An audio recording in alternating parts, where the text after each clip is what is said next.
વિદ્યાનું દ્રષ્ટાંત પોતાના શિષ્યોને ભણાવતા પર્વ તે એક વખત અજૈષ્ટકવ્યમ આ શ્રુતિની વ્યાખ્યામાં અજનો અર્થ બકરો કરીને બકરા વડે યજ્ઞ કરવો એવો અર્થ કર્યો. તે સાંભળીને તેને મળવા આવેલાને તેની પાસે જ બેઠેલા નારદે કહ્યું કે અજ શબ્દનો તું આવો ખોટો અર્થ ન કર, કેમ કે જે વાવ્યા છતાં ઉગે નહીં તેને અજ કહેવાય છે. અજ એટલે 3 વર્ષ ઉપરાંતની ડાંગર.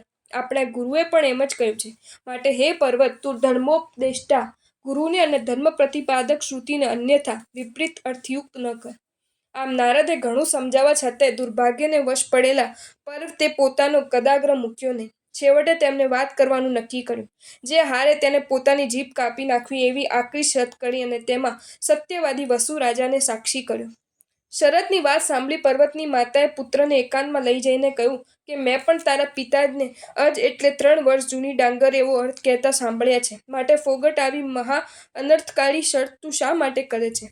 જવાબમાં પર્વતે કહ્યું કે મેં જે કર્યું છે તે કર્યું જ છે. હે માતા, હવે જેમ ઘટે તેમ ઉપાય કરો. તે સાંભળી પુત્ર મોહથી મોહિત થયેલી માતા વસુ રાજા પાસે ગઈ અને તેને એકાંતમાં એવું કહ્યું કે જેથી તેણે પોતે સત્યવાદી તરીકેની પ્રતિષ્ઠા પામેલો હોવા છતાંય ગુરુપત્ની પ્રત્યેના દાક્ષિણ્યથી અજ શબ્દનો બકરો એવો ખોટો અર્થ કરવાનું કબૂલ કર્યું. પછી પર્વત અને નારદ સવારે સભામાં જઈને અજ શબ્દનો અર્થનો વિવાદ કરવા લાગ્યા અને તેના નિરાકરણ માટે વસુ રાજાએ કહ્યું.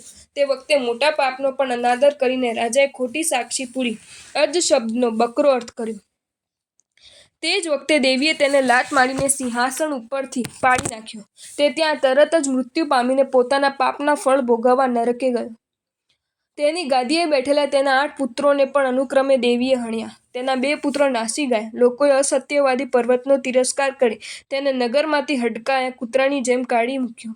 ખોટો અર્થ કરવાથી આવો અનર્થ થાય છે. માટે આપણે ખૂબ સાવધ રહીને સૂત્રનો સાચો જ અર્થ કરવો જોઈએ. સૂત્રપાઠ અક્ષર વધારીને ન બોલાય.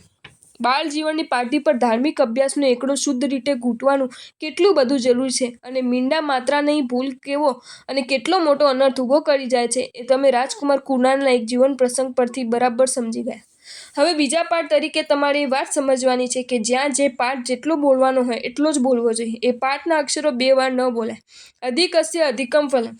વધારે ને ફળ વધુ એમ માનીએ કૌશકમાં નવકાર કે લોગોસ વધારે ન ગણાય. આ એક ઘણી મહત્વની વાત છે. પાપડનો આ સ્વાદ માણવો હોય તો તેને યોગ્ય રીતે શેકવો જોઈએ. તેને થોડી જ વાર સગડી પર રખાય તો તે કાચો રહે અને વધારે વાર રખાય તો બળી જાય. રોગ કાઢવો હોય તો દવાની માત્રા યોગ્ય પ્રમાણમાં જ લેવાય. દવા ઓછી લેવાથી રોગ જાય નહીં અને વધારે લેવાથી રોગ વધી જાય. શરીરને તંદુરસ્ત રાખવું હોય તો ખોરાક પ્રમાણસર જ લેવો જોઈએ. ઓછો ખોરાક લેવાથી શરીર દુર્બળ થઈ જાય અને વધારે લેવાથી રોગ થાય. એમ ધાર્મિક ક્રિયાઓમાં તથા પઠન પાઠનમાં સૂત્રોના અક્ષરો ઓછા કે વધારે બોલાય નહીં.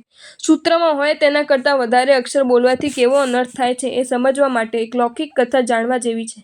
આ કથા લૌકિક છે, કદાચ તે કાલ્પનિક પણ હોઈ શકે, પરંતુ આપણે જે સમજવું છે તે સમજાવવામાં આ કથા ઘણી જ ઉપયોગી થઈ પડે એવી હોવાથી જાણવા જેવી છે.